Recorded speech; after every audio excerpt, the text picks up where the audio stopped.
Welcome to On the Chain. This is Jeff here with co-host Chip. What is going on tonight? Man, it's another great night, another great day. Lots of things happening in and around the space. Tonight we're going to talk about and reference this notion of XRP and XLM, Ripple, Stellar, both enabling real-time payments. And you know what, Chip?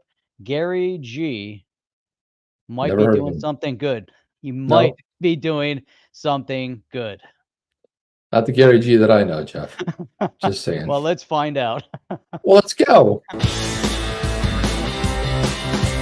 Welcome to On the Chain. What kind of sorcery is going on tonight? Gary G's not doing anything good, Jeff. I don't know where you're going with this whole thing, but it just cannot be true. It's just not. It's not true. It's hilarious. It cannot be true, Jeff. But there's a lot of stuff It going might on. be true. Not. There's some stuff going on with Ripple. That's interesting. There's some good stuff going. Hey, you know what? I was going through our emails today, and I want to just give a shout out to Jordan for sending us an email. And I just thought it was kind of an interesting time given what's going on right now and a lot of the things that are happening, in and around this space. But basically, this message, I'm going to read this message from Jordan. It says, "Here's the problem. How do you stop certain parties, Russians, Americans, Canadians, anyone really, from donating to certain groups in the hopes to disrupt a country while using BTC and other cryptos to circumnavigate GoFundMe does make sense. Totally understand where you're going with this, and I'll agree to a certain extent. There are also checks and balances needed to make sure Russians aren't funding a small group in the States to create chaos. People aren't sending money to terrorist groups around the money, etc. Keep up the amazing work, though. Love your guys' channel and the information you pass on. Have a great weekend."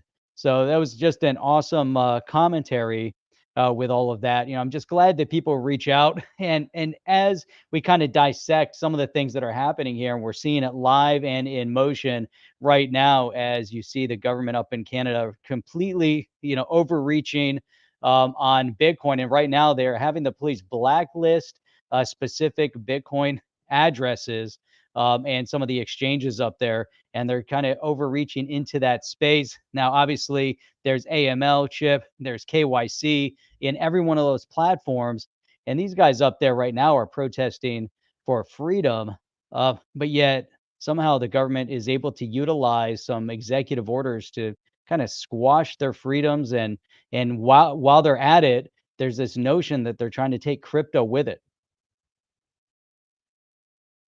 Yeah, I know. Let me make a real big prediction right now. They are going to fail so miserably that Canada is going to collapse. That's my big prediction, because here's some truckers who say like, "Hey, we don't agree with this," and you have. By the way, I retweeted. I gotta pull it up, but you got to see this one. But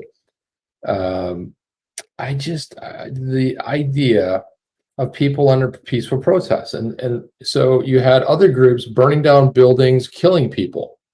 Multiple people died. They burned buildings down, they destroyed businesses, and everybody was like, well, that's cool. They're angry.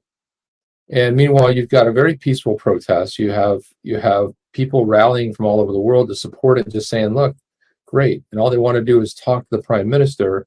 And meanwhile, every province has started relaxing they've been relaxing the measures, and even you had Ford, the mayor of Toronto, saying, "Hey, we're doing this because it makes sense, not because of what's going on with the truckers." It doesn't really matter, even if they're putting some things in there. But Jeff, I mean, to your point here, it's like, just to jump in this story right here. Look at this. This is what you were talking about. The RCMP asked crypto exchange to halt trading for wallets. They're believed to have sent ultimatums to the protesters dwelling in the Ottawa downtown, telling them to leave. The other thing that I heard today was on a podcast where somebody reached out because they donated $25. One of the things that they can do is that they can have a reviewer go in there and review a bank account or social media posts. It can be Facebook, Twitter, Insta, TikTok, whatever. They see something they don't like, it's all up to the reviewer. The reviewer is completely protected from any blowback. And if they choose to freeze your bank account, that's all they have to do. They freeze it, it's done. Your assets are stolen and it's done. Centralized world. Now, in living in a decentralized world, they got to call on exchanges to do this. But some woman had donated $25 and she said, hey, I'm freaking out now. I need to pull all my money out of the bank account. And I just gonna find another place, put it in my house or whatever. I mean, obviously, the obvious thing to do is put it in crypto, get it away from the bank accounts, because here's a woman that could get, because she made a donation, she could lose everything, Jeff. It's just we're at that point. Terrifying. We're at that breaking point. I think so. This is, if you were ever to say, you open up, imagine we're opening up an economics book right now, right? It's kind of like here's kind of the history of how Canada went crypto. Or you start seeing, the What pushed them over implosion the edge, of Jeff? What was it? What's that? What exactly pushed them over the edge? I wonder why they all went full-blown crypto. Do you know, Jeff? Anybody know? I don't know yet, but we've been looking at the case study of El Salvador, but I predict that soon we're going to be looking at the case study of Canada, moving, predominantly into, more and more into crypto. And from this specific point that you brought up, with the, people now are afraid because they're afraid of what could happen to their bank accounts. Now imagine, so here you have a government that's ratcheting up fear mongering over, shutting down people's bank accounts. Now we've seen what happened over in Lebanon. We've seen it happen in Cyprus. We've seen it happen in Turkey. When they shut you out of your bank, typically there's a run on the banks and they shut you out of the banks, and then it doesn't go too well after that. But what we have seen lately, is that we have individuals that are moving their money in all these countries away from the banking space. Now imagine you have a massive run on banks in Canada because people are like, well, what if I do the wrong thing? What if I say the wrong thing? Are they going to shut me out of my bank too? Now, what if there is a massive run on the banks up in Canada? Where are people going to start putting their money? So now they're reaching out to these exchanges. They try to make it a KYC AML thing. They try to label these people as, anti-government and all these other scenarios. But now they're going to move their money onto the ledger. So let's say they put them onto a ledger. How are they going to blacklist, ledger addresses? You're not going to be able to do that. So the question is, when does it happen? How fast does it happen? But if they keep up the momentum that they're on the course right now, I think we're going to see it sooner than later. We're going to see inklings of it. What do you think? I agree with everything you said there. I have no disagreement there. I mean, I do believe that, well, I think this is really where we're entering, and got a couple more proof that crypto is winning. It absolutely is winning. And the proof is central banks are a little bit upset. There's more proof. And we'll get into it a little bit later in the show, but there's proof absolutely that I believe that the reason crypto is winning and the reason decentralization is winning. Why? Because people want it. Like we've always said, the markets dictate how it goes, and we, the people, are dictating how it goes. You're not going to have 90% of the people ruled by the 10%. It doesn't work that way. The people, are going to do what they want to do. And I'm just really encouraged by what's happening, because, and all over the world. I mean, not just here in the U.S. or Canada. Canada is close to my heart too. My grandfather immigrated from Hungary to Canada, then from Canada to U.S., and all my relatives stayed up there on that side. So we had a lot of relatives live in Canada, and a lot of people for a long time, Jeff, people were like, well, it's kind of like, if you were going to go to another country that's the closest to the U.S., where would you go? Well, you might go to Canada. It's kind of the same thing. I mean, the roads are a little bit different. There's still the Queen and the money. You might go to Australia. English speaking. You might go to the UK. But then we started finding out over the last couple of years is that, well, all of them have their own set of issues. But one thing that unites everybody is this whole idea of decentralization. That's why, I mean, this whole idea of having that they're trying to crack down on it. I got news for them. If you're not going to stop Bitcoin, you're not going to stop Ethereum, you're not going to stop XRP, Solana. The list is long, Jeff. And you know what? There's just so much proof out there that we're winning. And that I always say that the last person to know that it's lost will be the Prime Minister of Canada. because they live in such a high tower and a sense of entitlement and elitism. They forgot why they became the prime minister, to go to work for the people. I think it's the other way around. We dictate it, and you, the people, follow, like the kings with the serfs, right? Yeah. It's kind of like that's how it is. It's incredible, man. It's Hey, just so Chip, so I took a poll.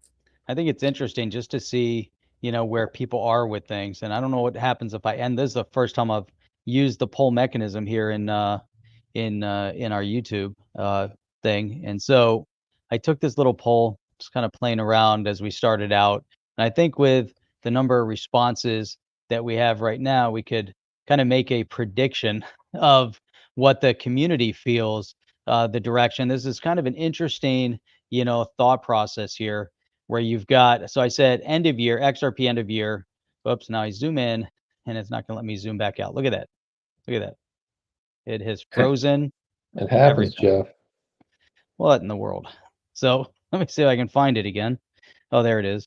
And let me see if I can unfreeze. What is going on with the YouTube?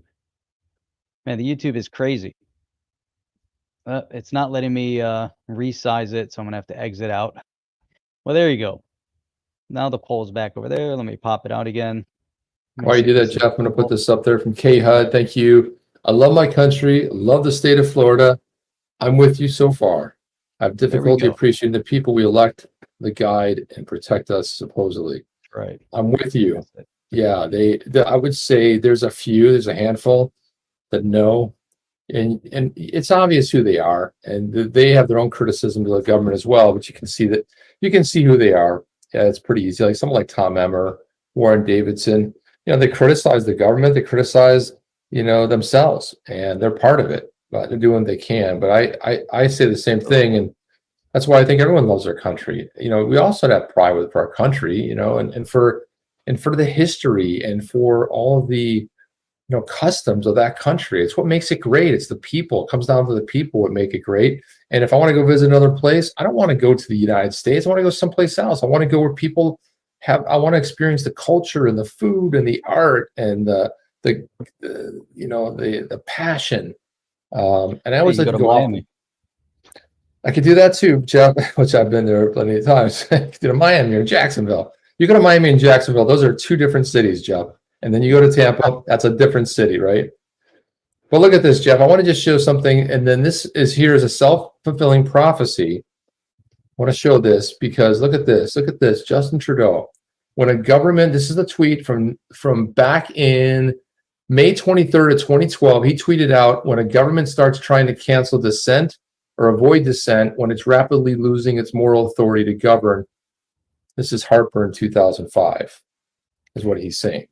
So apparently these are the kind of things that I want to kind of put out there just as a little mini rant. So many people in this community, I see the tweets all over the place, are buying into, oh my gosh, look at this candidate. We got to replace Brad Sherman because he's bad for crypto, and we got to get rid of that tyrant, and he's no good, and he's an old guy, and what does he know? So let's replace him with somebody who's potentially more dangerous and more isms coming out it, leftism, Marxism, communism, you name it, because they're liberalism too, all the isms, and they're flashing the flag. They're like, crypto, I believe in crypto. Don't fall for it. And you want to know why? Case in point. I just showed you something right there. They will do anything. They'll say anything. They run to the center, maybe step over the center line to pull you in. They cast it, they hook you and they pull you in. And you're like, hey, it's going to be different. Meanwhile, look at Adams. New York City, what did he do? He just fired 1,400 people. Why? Because you didn't get this. Seriously? Some of the best and brightest of the city, we're talking about education and talking about police, has no care for it. And the best part of it is he's a retired New York City police officer. Don't buy any of it. Don't and to be suckered in by we got to do what's right for crypto. You better look at the platform, Jeff.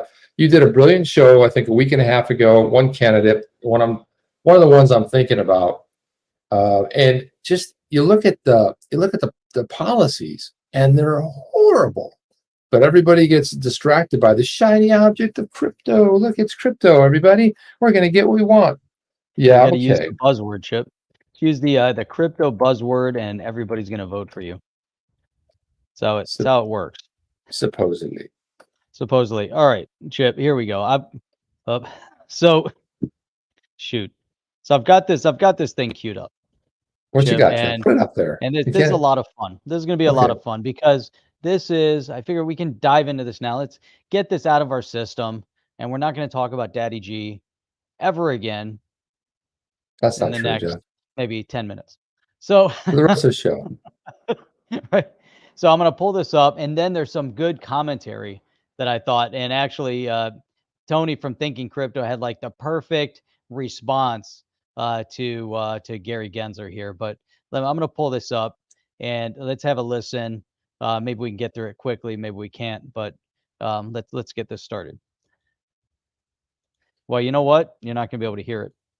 Mainly because share the tab. Jeff, I know how that works. It's even share. Well, it's good when I'm here. It's like you don't play 2 minutes of silence while you're sitting there looking at it, and people are screaming in the chat. Chip, there's no sound. Chip, there's no sound. We can't hear it. What are you doing for 2 minutes? Here we go. Oh no. Here we go. Behind our retail trades is something called a clearinghouse. Is that a Brad clearinghouse? Reduce the risk of our capital markets by stepping between buyers and sellers to help ensure that they get their securities on one side and cash on the other. They also add some time between when that was a real yawn. you execute a buy order, for example. It's like, what in the world, right? So I have no idea what he's going on about. He's completely just gone. He's kind of lost. It's like you got to fast forward this, you know. I don't even know what he's talking about. I don't care. The stock. You know, he's talking about the clearinghouse, right? And really, they want to shorten the amount of time in settlement to settle the purchase of a stock, and that's something that they're proposing, which is shortening, you know, that duration. And so they're also talking about what's that? They're also talking about crushing sites like Robinhood. As far as the way the fees are generated right now, it's going to just destroy them. Exactly. So they're going through this whole thing. So then I'm like, okay, I gave it a listen. I think I got through about as much as we just listened to right now. Said, okay, we're going to play this on. Let everybody else suffer the same suffering that I had to go through. It's only fair, Chip. But then, you know, I was looking at the commentary, and this is what was great. So I see, you know, Tony Edwards from Thinking Crypto. His response was, "You have failed as the SEC chair. Your regulation by enforcement stance and failure to approve Bitcoin spot ETF is anti-American. We, the people, want you to step down immediately." Yeah, I agree with that. And look at that. He says, you know what? And this is so funny because Liz Clayman also asked him about it. But he's got a great point there. But I don't even think it's anti-American. I think it's anti-everything, anti-crypto, anti-capitalism, probably more anti-capitalism than anything else. Yeah, I would think. I would think that's a good. Yeah, Tony's always does a great job. Always spot on. So you know, so you have an NFT of that. So Lunatic here sounds a lot like what XRP is used for, but knowing Gary, it has something to do with JP Morgan. you gotta love it. Crypto law. We also have the technology to reduce friction, cost, and delays in everyday transaction settlements as well. But your agency is getting in the way rather than working collaboratively to allow its benefits to reach American consumers. And do you think, Jeff, for 1 second that, I mean, we know he's probably not looking at the count, but even his handlers or even the aides, like people, it's just human nature. You're going to look at, oh, look at that. There's 4,000 responses here. And not one of them, not one in any one of the things you're doing. Like you got to have some kind of, you got to have a feedback loop. And he's completely missing it. Like, 4,000 people hate me. I guess I'm doing the right thing. The pillar enforcement. It's brilliant. You know, one after another. And that you have Massimo. When it comes to blatant fraud, the SEC is out there to protect investors.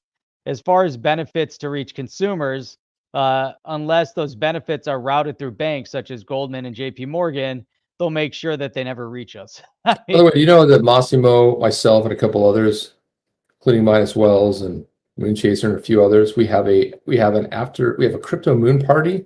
Check this out, Jeff. We have a crypto moon party planned And I was getting all excited because we always share dishes that we make, and we'll share stuff. And Minus Wells is quite the chef, and those moon chaser. And here's the thing: I said, like, well, that's great, but if it's an after moon party, why are we making food? So I got a lot of heat for that, Jeff, because they're like, well, because I go, but I know, but why are we making the food? Are we supposed to be hanging out, enjoying ourselves, the old drinky poo, toasting everybody? I mean, it's like, why would we make? I just don't understand. Like, well, then they start calling me an elite, and I make my own food. I mean, I make food. I mean, what the heck? This is crazy right there, Jeff. I call it Uber Eats. Look at Jackie right there. Appreciate that, Jackie. She says, thanks, guys, for all you do night after night, night after night. Happy face, 2 hearts. One for each of us. Jeff, you and I can split the happy face. We each get a heart. But it is a black heart. At least here it is. But I get to that. Thank you, Jackie. That's really kind of you to say that. And then we have greed. That is greed. Power. Greed, power. Yep. Rotten scoundrels. All right, Chip. You just recruited hydroponics, Alan. There we go. Chef. Yeah. I mean, he's an ex-chef, so he's cooked. So here's what you do, Chip. We make sure that the right people are recruited. Get all those ex-chefs. They're the ones that cook. Everybody else gets to sit back and drink and enjoy. I don't mind making the drinks. I was just going to say that, Jeff. I'll volunteer to be a bartender. I'm very happy to do that. I'm great at making drinks, mixing up stuff. I'm pretty versed in all the alcohols. Alcoholico, that's what I is. Yeah, I'm pretty good at all that stuff. And Jeff, the whole world's becoming more and more decentralized. And look at this. This is what I like. See, the thing about it is when you put your finger down on someone's face and you hold them down on the ground, they're like, I don't like that. So what do they do? They go like, well, when they were banning people off of, the social media platforms, guess what? New ones popped up where we're not going to do the censorship thing. No, do whatever you want. Then they found a reason to squash that one. Well, then they came back with another one that said, okay, great, we're not participating in your world. And then the other one was on AWS, better known as Amazon Web Service. And then what happens, Jeff? You push them too far, and this is what happens next. 9 million. Fluence Labs raises cash, aims to liberate Web3 from AWS. And this is a great point, because the whole idea of centralization is how can Web3 live on AWS? It's a centralized place. And this is where some of these platforms got kicked off of, right? Because you have a couple to choose from in the big cloud space. You've got Amazon, which is number 1. Believe it or not, I think IBM is still number 2. And then you have Google. Centralization. Hey, I don't like the way you combed your hair. Sorry, you're gone off the platform. I'm overgeneralizing here, but look at this. This is amazing. Your cloud has been evaporated. Yeah, cloud computing, highly centralized sector controlled by a handful of big names: Amazon, Microsoft Azure, and Google Cloud.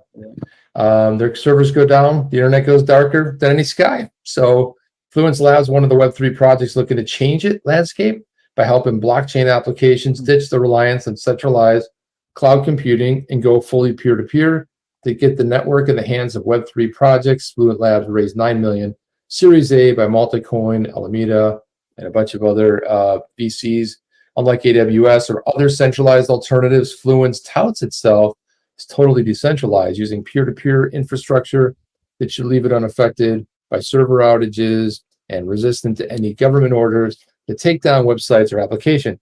This is what is happening as a result of what we've seen over the last couple of years. Oh, you want to do that? Okay, it's your platform. You can do it. Gotcha. Guess what? We'll go out and build our own.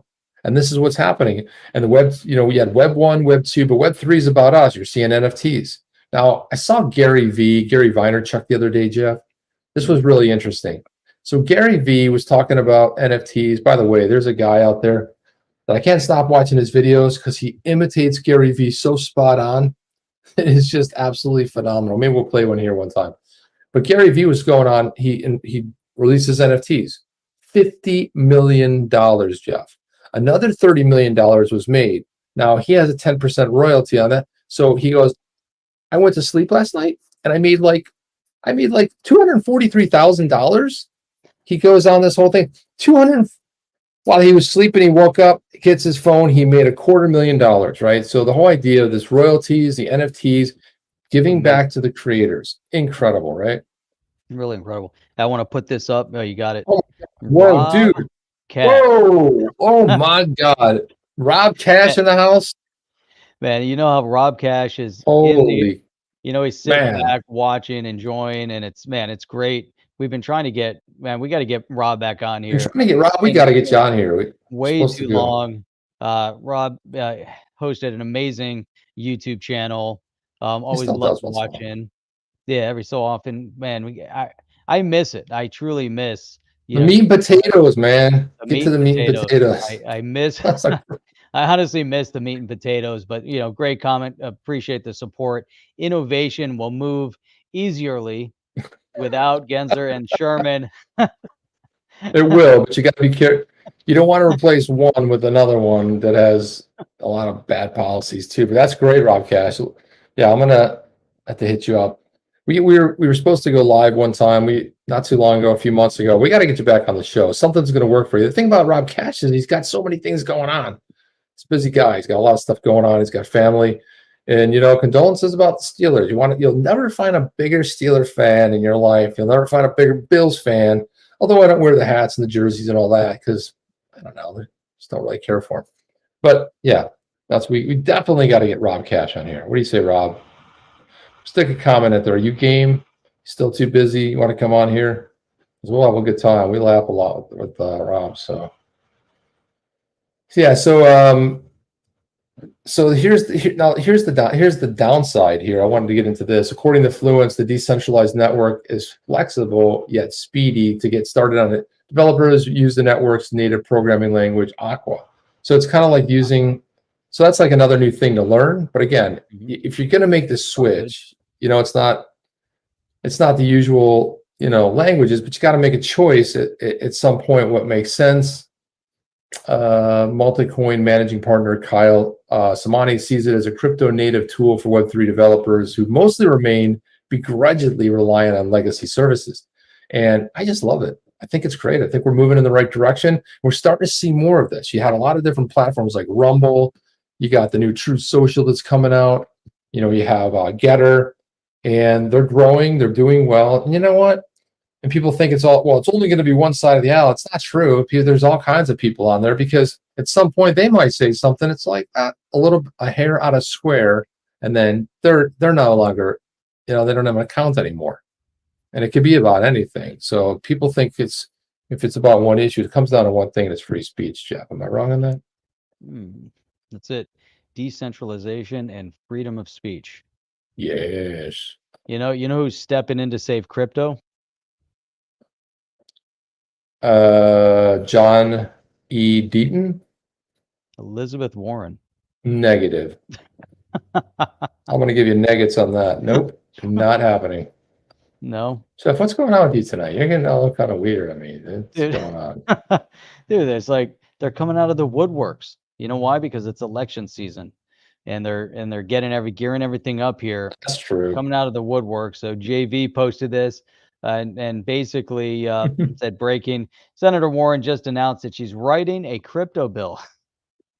Now, Congress needs to put guardrails around crypto, and I'm writing a bill to do just that. Guardrails, not kind of a road to clarity. Not the right path. Not guardrails. So if you put up guardrails, you know who else you need? You need the enforcer.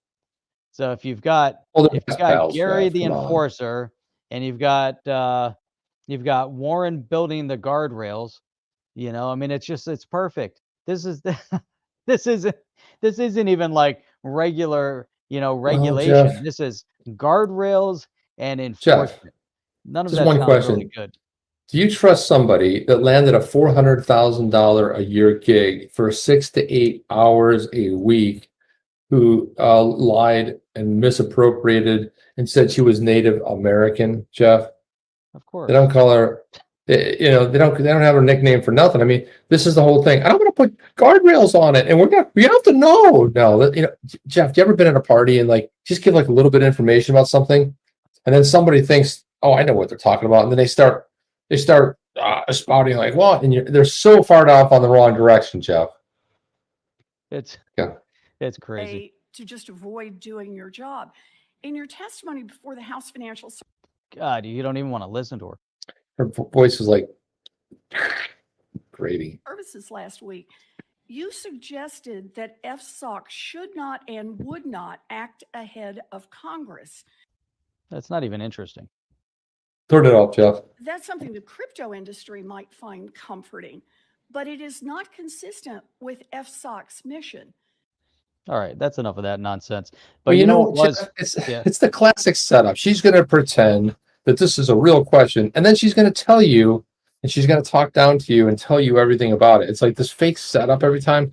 Look, if you're a Hollywood actor, you can pull this stuff off. If you're a fake professor who lied for 40 years about your ethnicity, I'm sorry, man. I'm not buying anything you're selling. I got some bad news for you. It ain't happening. So in order to save anyone the horrible torture of having to sit through that any longer than we have to, John Deaton issued his commentary. I make a prediction that her bill will be I make a prediction that her bill will allow accredited investors to participate in some manner, but shut the door on those that are not. I hope I'm wrong. The system is rigged to keep the downtrodden down. And I agree with the direction that Deaton is bringing this to the point where everything that she orchestrates is really just to prop up. And like he's saying, they want to push crypto. They want to put the guardrails up because they want to, and they talk about protecting you as the retail investor because they want it only for an exclusive bunch. And so they start pushing out the regular, and this is why the credit. That's why you don't really get, when you get the IPOs, you don't get the early release opportunities. You get the retail release on the IPO when it's too late. And so in order to become an accredited investor, and I guess there's a step even beyond the accredited investor, but to be an accredited investor, you have to have a net worth of a minimum of $1 million, and there's a bunch of other things. I think an annual income of 300,000 plus. So there's certain things that you have to meet criteria wise to become an accredited investor, and that's their exclusive club, and those are the only ones that want to have access to crypto because way too dangerous for everybody else. It's way too. Look at this right here. Look at these two comments right here. So first off, by Doug, he says these people are good at talking in circles, not giving any real answers or substance. You've just described a politician. Well done, Doug. And then this one from K-Hud. Shamalama ding dong. I now love crypto. Oh, wait a minute. The midterm. What time is it? The midterms are coming up in October. Well, I'm going to put guardrails. I'm going to have guardrails, and let me do a setup question, and then let me answer it. Let me answer. Do you think that? I mean, my God, it's such bad acting, Jeff. So let's do something new here. Something new here on the chain. I'm going to give you two stories. If you turn your back, I will. If you turn your head for a second, I will tell people what your thought is on it, or close your eyes. Just like turn your head like that, and I'm going to talk to the audience for a second. These are two stories, and I'm going to make a. No. I'm going to make the prediction. I'm going to show them with a hand gesture, so you can't see it. Oh, what the prediction is? I'm going to tell you what the prediction is. I'm going to show you two stories, and I'm going to tell them what the prediction is. What my prediction is? That's it. And then it's a game. You'll see, and they'll know. Well, why don't we create a poll for the prediction? I don't want to do a poll. No, I don't want to do a poll. I want to make a prediction. All right. That's all it is. Go ahead. So you close your hand. You close your eyes. Yeah. But we'll put it over your eyes, Jeff. Come on. You're like this. Yep. No, I'm blocking the screen though. No, block your eyes, dude. I can still see your eyes. I'm going to make a prediction. All right, hang on a second. I'm going to make a prediction. I'm going to show Jeff two stories, and I'm going to see what he says to them, yay or nay, and let's see if I'm right, okay? Okay. So, Jeff, okay, we're good. Nay.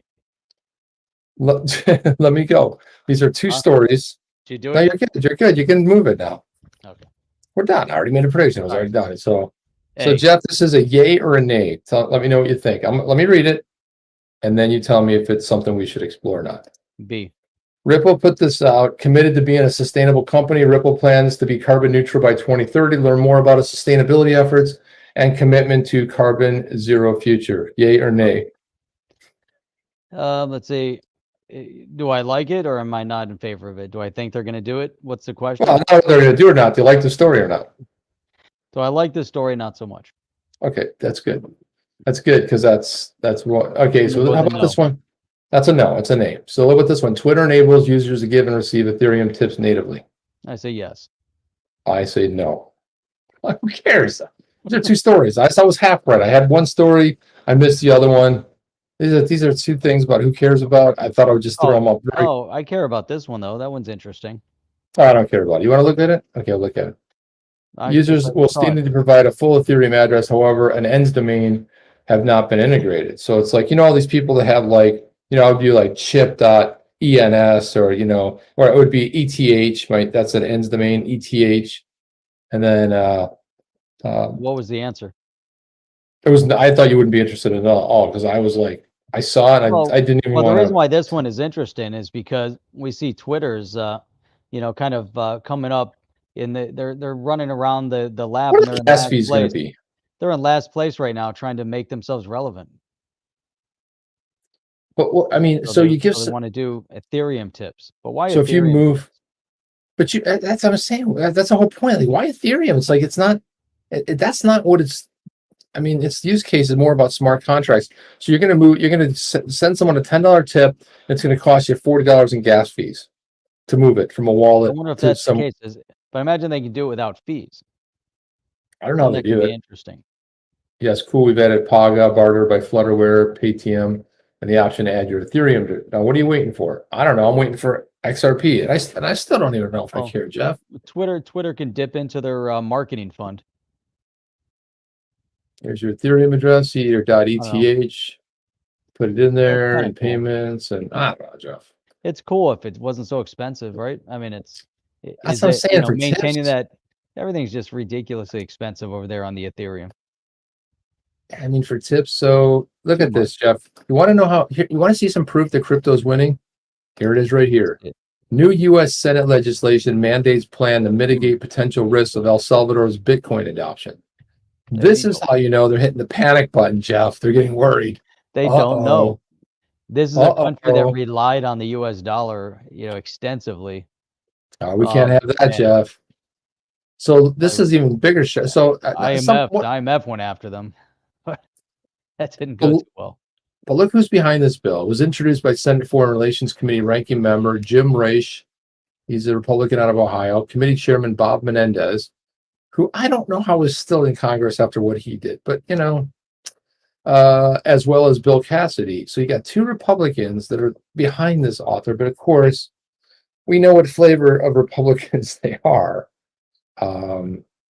So there you go. So the bill it passed would mandate the production of a State Department report on El Salvador's Bitcoin moves, as well as a plan to mitigate potential risk to the U.S. financial system. Bill states, not later than 90 days after the submittal of the report, required by subsection 19, the Secretary of State, in coordination with the heads of other relevant federal departments and agencies, shall submit the appropriate,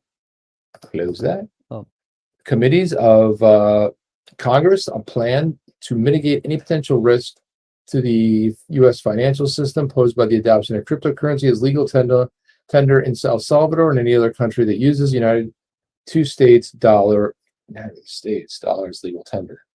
So they're going to set up a committee, which they're going to then come after some report, and then the report's going to say, "Oh, this is really bad, Jeff." And so it's like the bill is to come out with and the funny part about it is like, look who they've got behind this. The State Department's going to put this out. Oh boy, it would include several. You got to run the other way. Yeah, so this is like let's pass a bill to have a committee where we can start talking about cryptocurrency, because that's what they did in the House, right? Didn't they pass something like that in the House? They did. They passed it. They were going to have a conversation between the CFTC and the SEC. They were creating a work group. So this is vote, and then went to the Senate. I don't think it ever passed the Senate. I think that's where Jeff, would it die. This is the setup right here. So the State Department comes out with a report. They didn't do it. So like, oh, we want to see what the State Department thinks. Oh, the State Department says it's bad. Now we really gotta act. See, they're not bad guys, because they're just suggesting let's look into a report how it could potentially affect us. It's no different than what Elizabeth Warren just did. The big setup with the question. Look at this. That's it. Yeah, that and the big porous border to the south of our country. That's not a risk to our financial infrastructure. But El Salvador, on the other hand, big risk. Look at this. And this is why I love Bukele. He's becoming one of my favorite people. He's completely opposite, Jeff. He's the complete opposite of Trudeau, right? Soy boy Trudeau. So you have the move quickly drew partly comic, partly angry response from El Salvador President Nayib Bukele. Okay, boomers, you have zero jurisdiction on sovereign and independent nation. We're not your colony, your backyard, your front yard. Stay out of our internal affairs. Don't try to control something that you cannot control. My God, Jeff, this is one of the most brilliant tweets I've seen in like forever. This is great. And look at What this. a This is start. Okay, boomers. okay, boomers. You gotta love this guy if nothing else. I mean, it is. They said partly comedic. Yeah, it's funny. You have no jurisdiction. It sounds very similar to Give, Send, Go when the Canadian government said you must stop doing what you're doing. Like you have zero jurisdiction in the United States. We don't care what you think. We're not your colony, your backyard, or your front yard. Stay out of our internal affairs. Don't try to control something you can't. So and he tweeted out the bill. It's just fantastic. It's brilliant. It really is brilliant, you know, and these guys, they sit around and they pontificate in the halls of Congress and they think that everything they talk about, you know, makes sense and is real. And then they bring it to the world stage. And then you finally get some leadership here that's, you know, taking, let's say he's 100% wrong and it ruins the economy of the country. Why is that the responsibility of any other country? Well, it's not, but this point. But Jeff, you said it. Basically saying hit the road. But you said it, Jeff, because they use the U.S. dollar. That's what the worry is. It's not the country. Guys pretend like we're worried about the damage you can potentially do. You got Layla Halpern saying, preach it. Like this one here. To preserve the role of the dollar as a reserve currency of the world, we must tackle this issue head on. Oh, I get it. I get it now. And that's it. You know, it amazes me. It really does. And El Salvador, as a sovereign nation, has the sovereign right to have the control over their own currency. And this is where the CBDCs are going to come from because they want sovereignty over their own financials. But then you have countries that are looking in ways to adopt cryptocurrencies and make it legal tender. And that's where Bitcoin or Russia right now is inviting Bitcoin adoption. And so there's a lot of things that are being orchestrated right now. Some of the things that we're seeing on the global stage are just power moves as they're orchestrating the real move behind the scenes. You have all the pawns are on the board right now. And that's what we're seeing. I think we're seeing, you know, a lot of pawns being played right now. We have it in Canada. We've had some of the pawns moving around here. Obviously, we see, you know, what's going on with, you know, the conversations with Russia and the Ukraine and over in China. There's a lot of, you know, orchestration going on right now, but a lot of the power moves are happening behind the scenes. And a lot of it is economically tied to things like this. And El Salvador, what we just showed. Those are the bigger moves. And if Russia invites Bitcoin adoption, the global arms race will begin. I mean, it's crazy, right? You see the commentary, but recent pro-Bitcoin developments from Russia could put the Eastern power in a lead position as inflation grows. How will other powers react? And this is a really interesting predicament that the world is finding themselves in, while Pocahontas and Sleepy Joe and the rest of them and the Shermanator. I mean, are these guys that you really want to trust with your finances?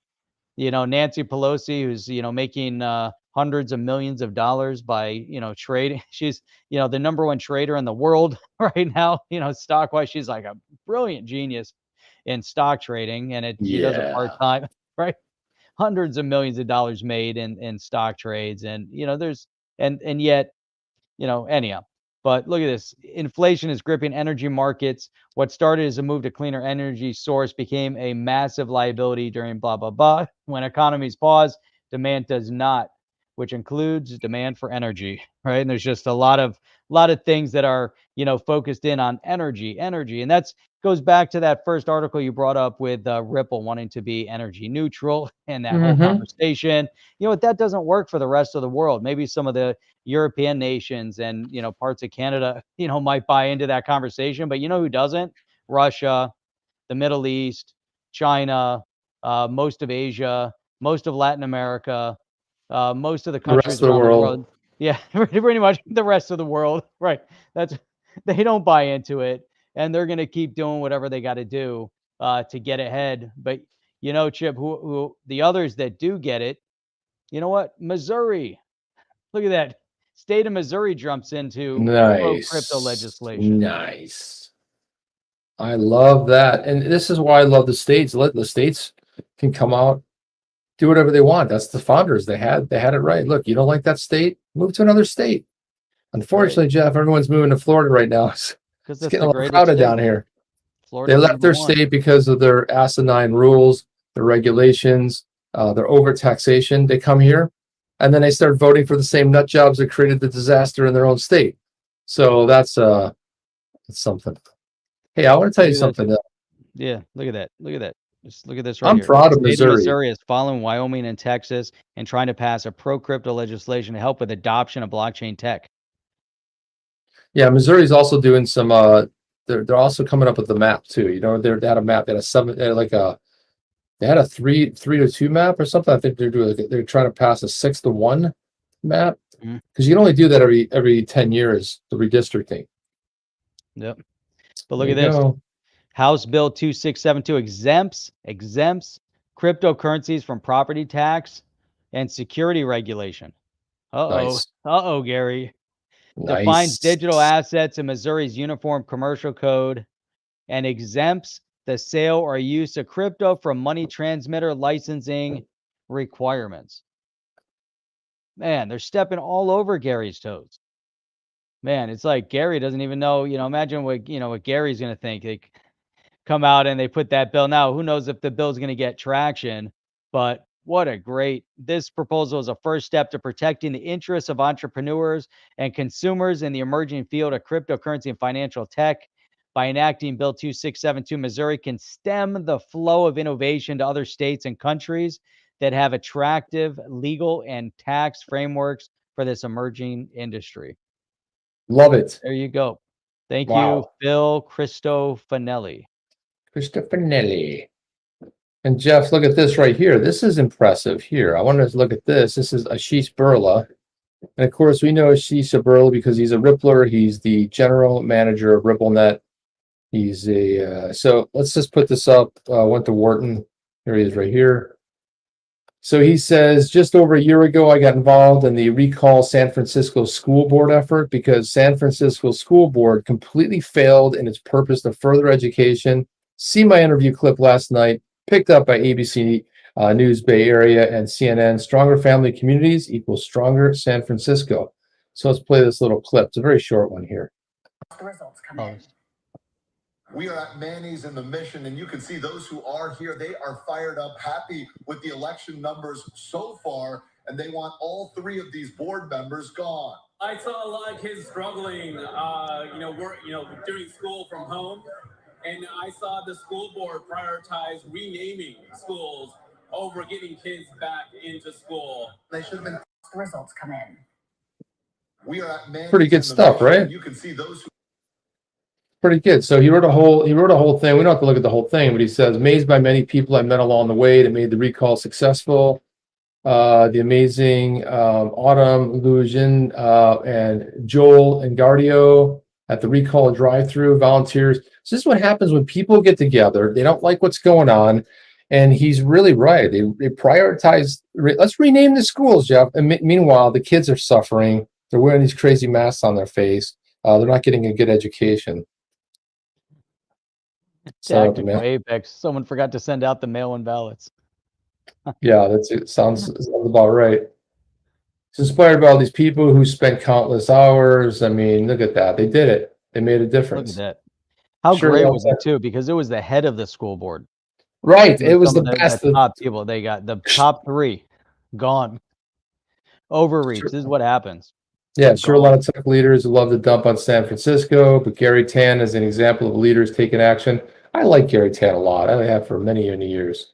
There's Gary Tan right there, and this guy is like team. He's got a podcast too. Last but not least, this is who is this? Sivaraj, parent volunteer leaders giving lots of San Francisco parents hope with a better education. Let's listen in a little bit here. Let's see what it has to say. Can you hear that? Yeah, Jeff, can you hear that? 78%.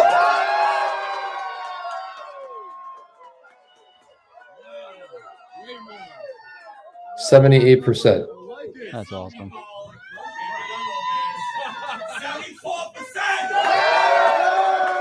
78%, 74%, 71%. They removed them by a huge number. That's what you call a landslide. That's what you call a drive-by just hit. See ya. Done. That's a bam. That's a see you later, suckers. Out on their ass. Yeah, Gary, genuine angel representing you. And he's got the That's an acronym. The Gary. the Gary, yeah. I thought you were about to talk about Gary. Gary. Genuine angel representing you. Oh wow, there you go. Yeah, thanks, Jeff. I was like confusing with Gary Tan over here, so I got a little bit. I was like, hey, Gary's a good guy. What are you ripping on him for? Gary. Genuine angel representing you. K-Head gets the credit right there, Jeff. I like that. Can we clip that? Awesome. Yeah, that's a good one. Put that on a shirt. That's a good one, man. I like that, but nobody wants to buy it, Jeff. Check this out. Red Bull Racing just scored $150 million sponsorship with Bybit. That's immense. What? Dude, it's crazy. This is the Formula One team. Red Bull Racing scores a multi-year partnership worth $50 million per year with crypto exchange Bybit. This is so massive that we're starting to see, exchange after exchange after exchange getting actively involved mainstream media. Mainstream sporting events, so obviously we saw in the Super Bowl, and now we're seeing some more massive presence with Formula One, which is phenomenal, on a global scale. Following Red Bull Racing most recent win at Formula One, the racing team scored a 3-year partnership with Singapore-based crypto trading platform Bybit for $50 million a year. So it's going to make it even more exciting to start watching. We'll watch Formula One, and we'll start seeing the car. We get the Red Bull with a little bit of the Bybit. Look at it. We got Tezos on the back. Let's see if we can play very that cool, man. without the music. Hang on. Shoot, where's the music? There it is. There we go. I don't know what kind of music is there. Look at the Bybit. Look at that. Right on the Bybit there. Oh, that looks real good. And they got the car. That looks sweet. Yeah. Car's badass. Look at that. Red Bull. Very cool. Man, that's awesome. Wow, it's $150 million. You think about FTX named the stadium down here for 10 years for like 90 million or something like that. Oh yeah. Yep. So it's like yeah. So if we have next level, let's do this one. So I'm just going to read the headline here, but I wanted to show this. But this is how we know we're winning, Jeff. This is another evidence of who we're winning. This is U.S. Senate banking head lashes out at Super Bowl crypto ads. Lawmaker claimed that crypto is not real money, and companies splurging millions on advertisements prove that. So you had it was Sherrod Brown. He's the head of the banking committee. Go figure, Jeff. Right? Was not impressed. Blasted the ad makers for not including the appropriate warnings and risks involved. Okay. Brown, during the Tuesday Senate hearing on stablecoins, brought the topic up with the crypto advertisements that aired during the Super Bowl. It's just more evidence, Jeff, that that we're winning. And the more we keep doing it, guys, we rolled out that new feature yesterday. If you want to be down with OTC, there's another way to do it.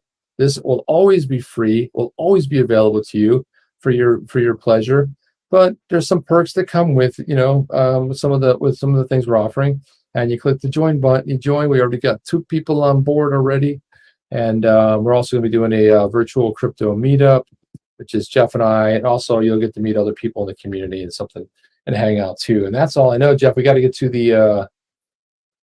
to Mickey Mantle. What? Say what? Look at that.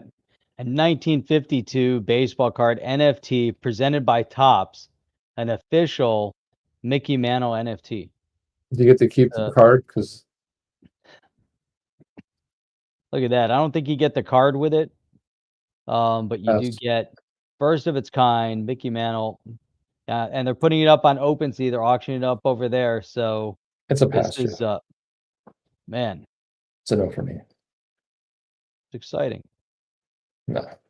Now, if you get the card too, it'd be massively exciting. Yeah, you should get the card.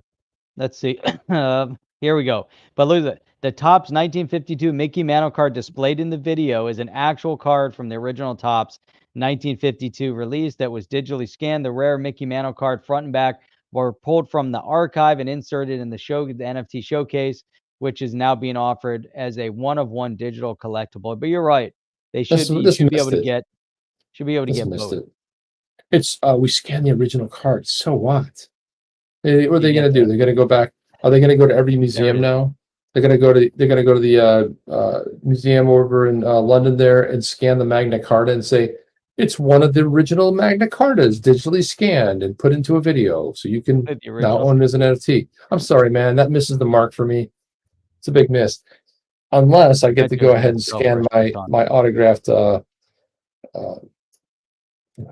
cards, then I'll scan those. And if I can sell those, then hey, maybe it's a good miss. I'll make some money. I don't care if you want to buy it. It's and my buddy said, I don't get NFTs. Why would anybody buy it? I'm like, he goes, what's it worth? I'm like, well, what's a 1956 Corvette that's the same metal that's made out of a car that I have sitting in my driveway? Why is it worth more? Perceived value.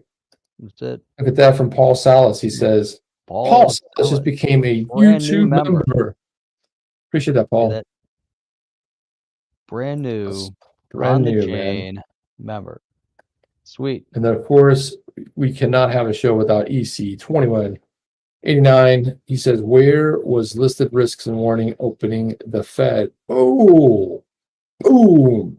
That's exactly right. Yeah, well, don't worry about that. No, keep that to yourself. EC, let's not go. Oscar's wondering if Mickey Mantle agreed to this NFT. Mickey Mouse. Mantle is not around to tell us. But anyway, that's all we got for tonight. You guys know when we stream, we don't have to get into that every time. Thank you, 6 viewers that are still here with us because we love you. We appreciate it. Good story with Stay right to the end, man. Stay for everything. I love you guys. Stay all the way to the end. We got like 5 minutes left here. 5 minutes. I got Oh, we do have 5 minutes. What are you talking about, Jeff? We can talk about Mickey Mantle. Let's talk about Becs, Banco, and Thunes partner to enable real-time payments to Brazil. How about that? No, there's actually a better one than that. Okay, we can talk about that. We'll put them both in there real quick. This one's not as exciting, but it's kind of cool, right? So there's definitely a partnership that's growing over here. And it's important to understand it. But with this partnership, Brazilian recipients will be able to enjoy increased speed and transparency of inbound transactions processed by Thunes. Those using Pix will receive payments instantly. Since launch in November 2020, Pix has already gained more than 112 million unique users and has become the leader in Brazil's alternative payment arena, ensuring full interoperability between banks and fintechs in Brazil. 9 out of 10 bank transfers are now made using Pix contact payment methods, with over 1 billion transactions per month. Now, there are some buzzwords that we've kind of that have been brought to the forefront with what they're moving and what they're discussing. Thunes sees strong demand from international payments to and from Latin America. Forecasts suggest global cross-border transactions will grow to $156 trillion in 2022, with B2B payments accounting for 150 trillion. Those are big numbers, Chip. Big numbers, big numbers. But why is this group so critical to the conversation? That was a long pause. What's that? That was a long pause. It was a long pause. So I was waiting to see if we have. You said there was another article on it. Yeah, right. No, not on that, but there's another Ripple news article here that I was going to throw up there. Yeah. This is Stasis. Yeah. Stasis will issue the digital euro on the XRP ledger. Ripple will provide a Stasis net with the technical support necessary to integrate the largest euro-backed stablecoin with XRP ledger in H2 2022.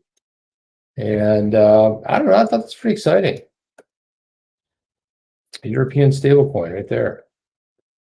I'm looking for the other article on. Here it is. Established leader in stablecoin production. Now, so the EURS will be leading the Stasis designed to blah blah, built for payments. The XRPL decentralized exchange can support issued currencies. That's it. Yeah. Yeah. So I guess the point with Bexos, Banco, and Thunes and all of that Both of them are actually both RippleNet and Stellar users.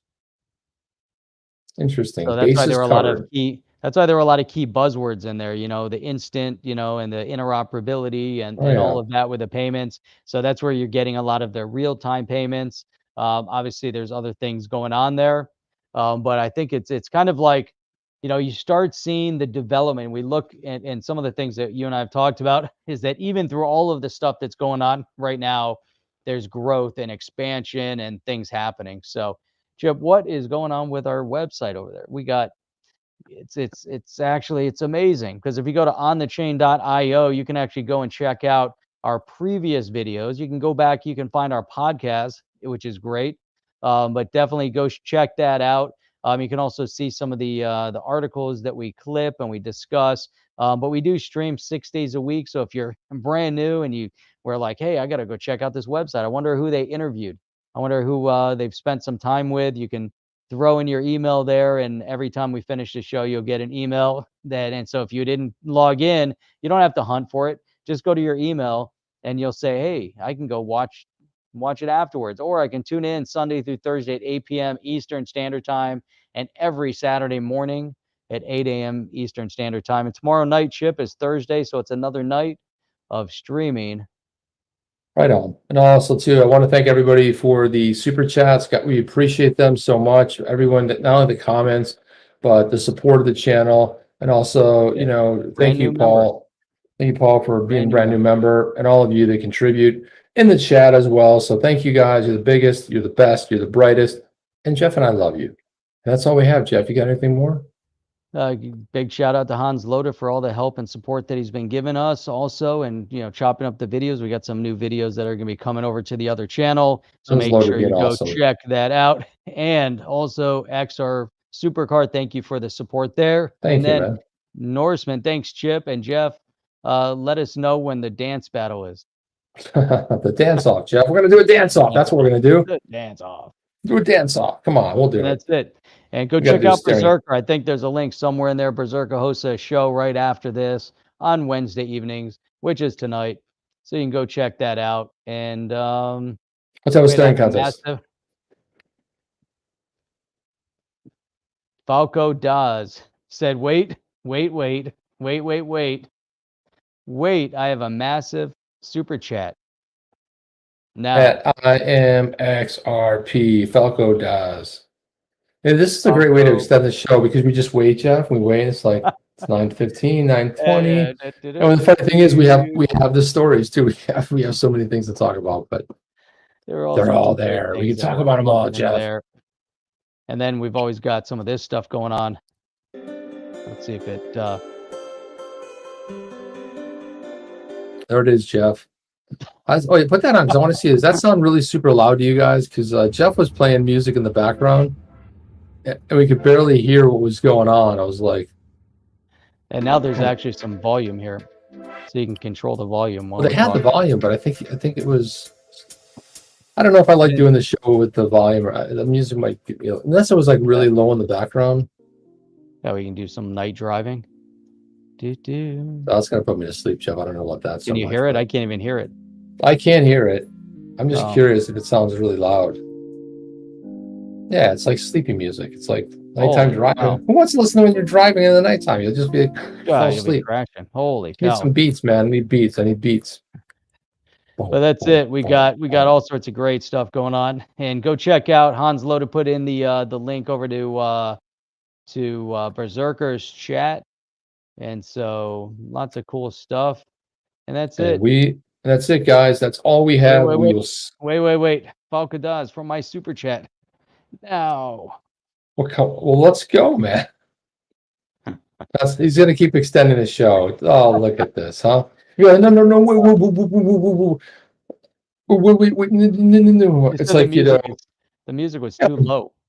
It was too low. I actually turned it way down though. That's it. You know when you have kids, Jeff, and they're like, it's bedtime. You're like, no. I gotta go have a glass of water, and then I gotta get this, and then I gotta grab this, and I gotta go with this, and then there's too many things I have to do. That just sounds incredibly loud right there, Jeff. God, that's way too loud. Turn that down. That's way loud. That's probably blowing it out for people. And that's how we're gonna end the show. You should end this out like end the show like there hasn't been a super chat for 2 to 3 minutes, but otherwise, yeah, keep it running in the background. All right, now we're just Chilling. messing around. All right, that's it. That's it. But we'll check you guys back tomorrow night, 8 p.m. Eastern Standard Time. We're out. See you on the next one. Are you down with OTC? Please like, subscribe, and click the bell to be notified when the next video drops.